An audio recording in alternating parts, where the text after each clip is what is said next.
เจนอต V2 ตัวละครที่โกงที่สุดในเมตาแต่สำหรับกายหงิดมันยังไม่พอมันยังโกงได้มากกว่านี้ผมจะก้าวข้ามขีดจำกัดเจนอต V2 ของผมโดยการที่ผมจะมอบพลังของโบรอสให้กับเจนอตปกติแล้วเจนอต V2 เนี่ยจะเน้นทำดาเมจหมู่อย่างเดียวใช่ไหมครับทุกคนข้อดีและจุดเด่นของ2ตัวนี้แตกต่างกันอย่างเห็นได้ชัดเลยนะครับอีกตัวหนึ่งเน้นทำดาเมจหมู่อีกตัวหนึ่งเน้นทำดาเมจเดี่ยว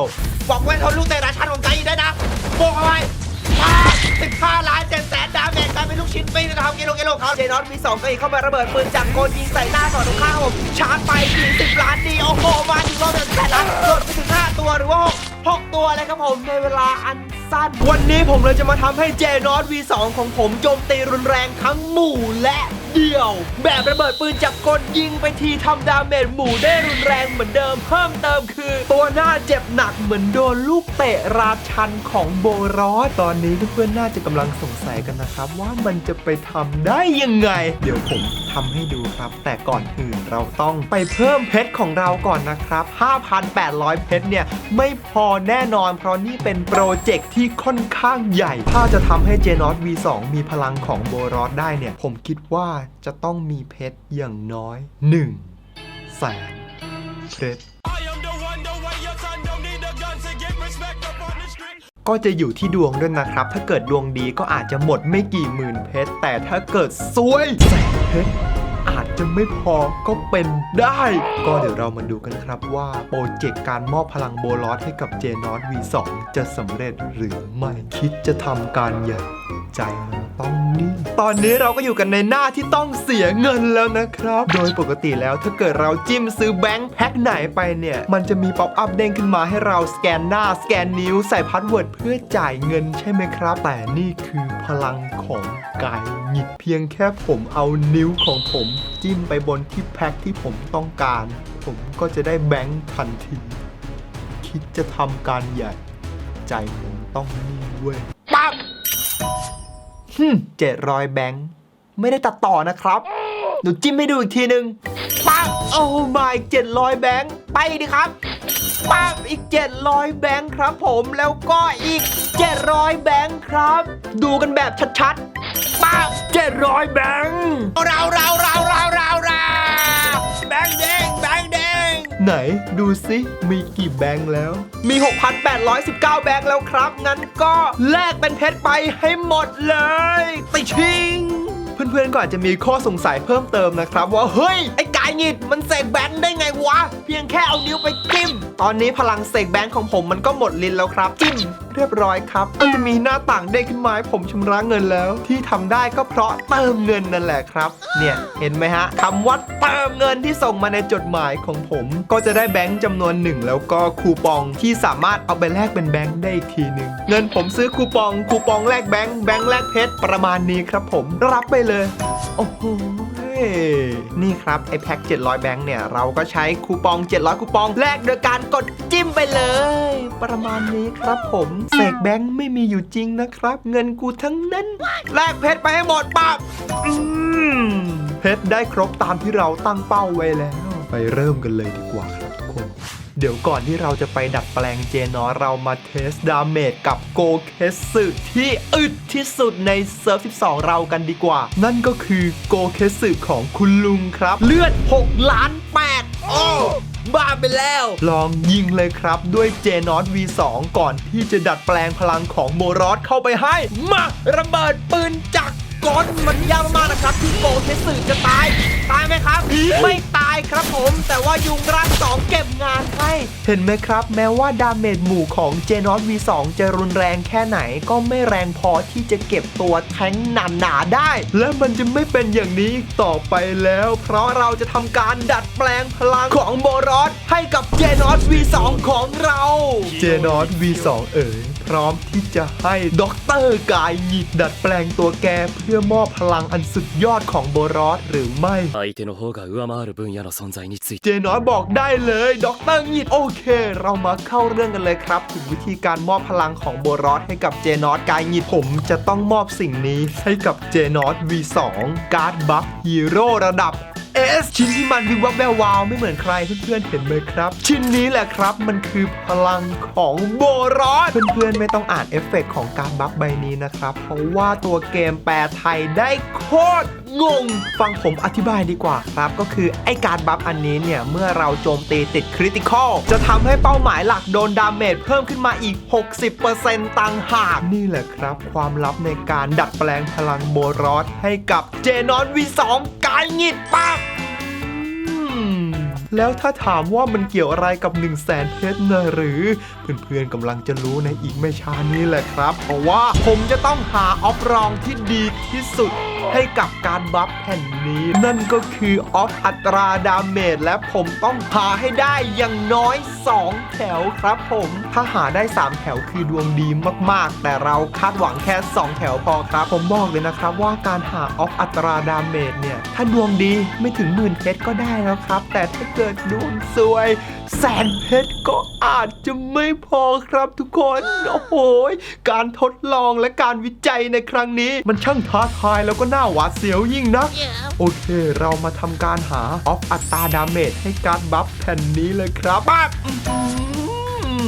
270 เพชรบัฟอัตราดาเมจจงมา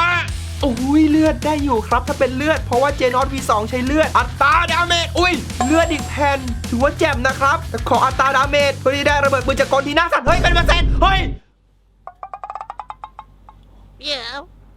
เฮ้ยอย่าบอกนะว่ากูจะได้ตามที่ต้องการตั้งแต่สุ่มครั้งแรกเลยมาทุกคนช่องสุดท้ายโอ้โห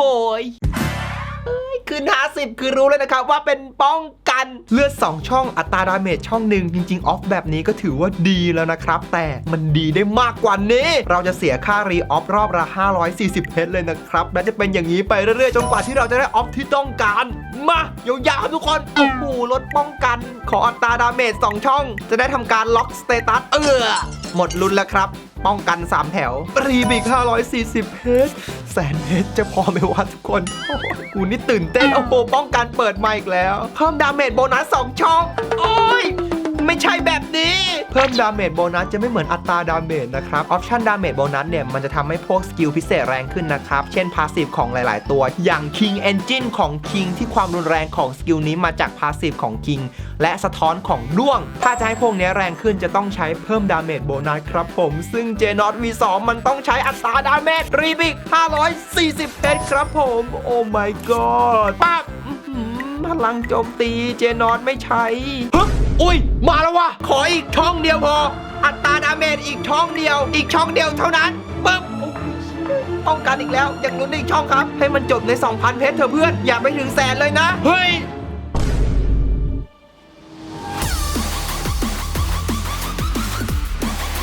เป็นไปได้ไงครับเนี่ยจบใน 2,000 เพชรกูเตรียมมา100,000 เพชรเพื่อไม่เป็นไรครับยังไงเราก็ต้องเตรียมเพชรอัพตัวเรื่อยๆอยู่แล้วโอ้โหวันนี้การหยิบมาว่ะดวงกาชาในเกมไม่มาแต่ดวงสุ่มออปชั่นมาอันนี้คือดวงดี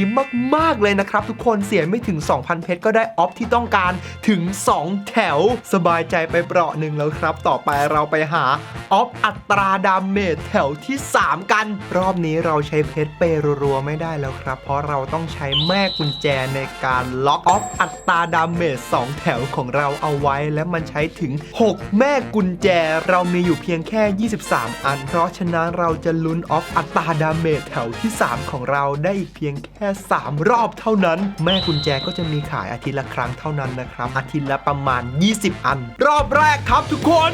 ดวงมาขนาดนี้แล้วเอาให้สุดออฟอัตราดาเมจแถวที่3โผล่มาเลยเพื่อนยากมันลุ้นกันครับทุกคนมาปั๊บพลังเด้งมา 40,000 นะครับออฟอัตราดาเมจเนี่ยมันให้พลังเราเยอะมากๆและทำให้อัลติเมทสกิลของเจนอเรารุนแรงสุดๆรอบเนี้ยออฟแถวที่4น่าจะโผล่มาแล้วครับปั๊บยัง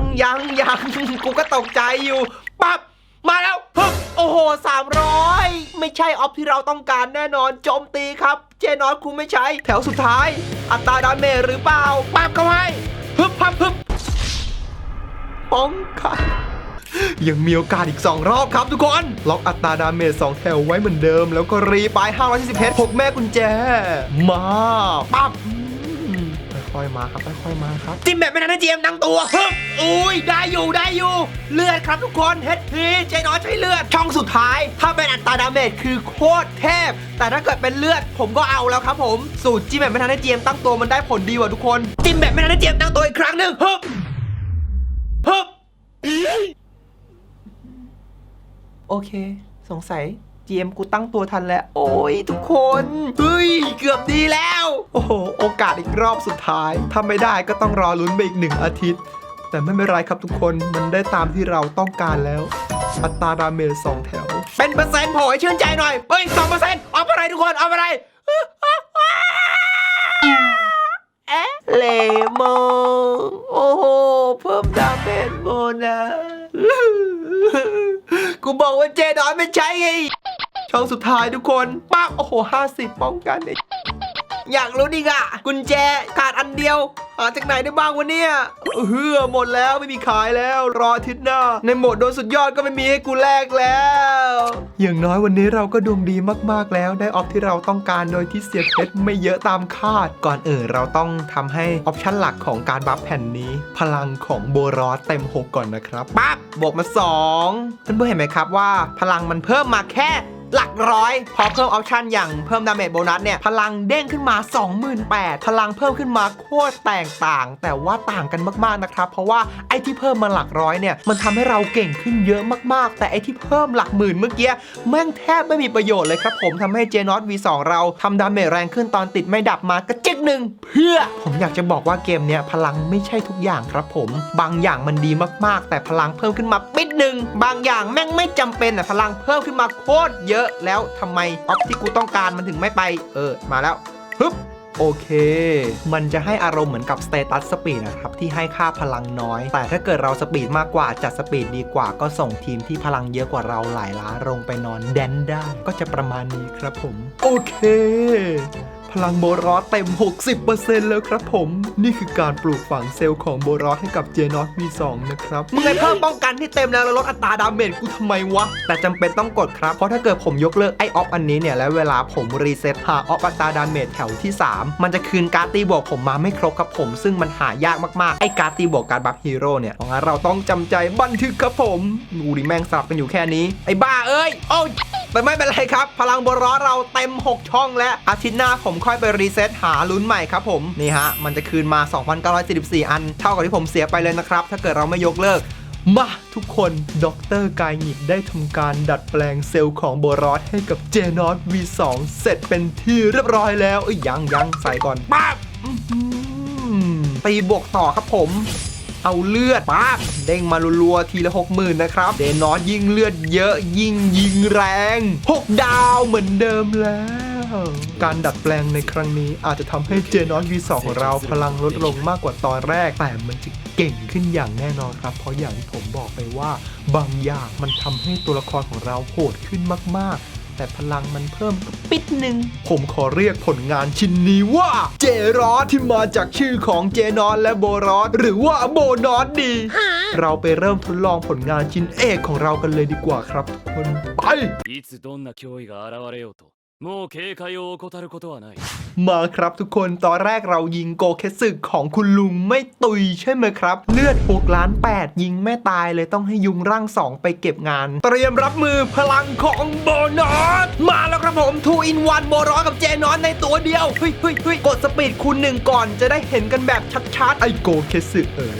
เอ็งอย่าชะล่าใจไปเด็ดขาดเพราะตอนนี้ข้าไม่ใช่เจนอตคนเดิมอีกต่อไปแล้วข้าได้รับพลังโบรอสจากศาสตราจารย์กายหงิดทำให้ข้ามีพลังของโบรอสระเบิดปืนจักรกลของข้าในรอบนี้น่ะมันจะรุนแรงกับทั้งทีมเจ้าเหมือนเดิมเพิ่มเติมคือตัวแทงค์อย่างเอ็งจะเจ็บเหมือนโดนลูกเตะราชันของโบ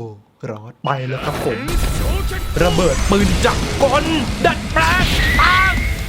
ฮึบโอ้ย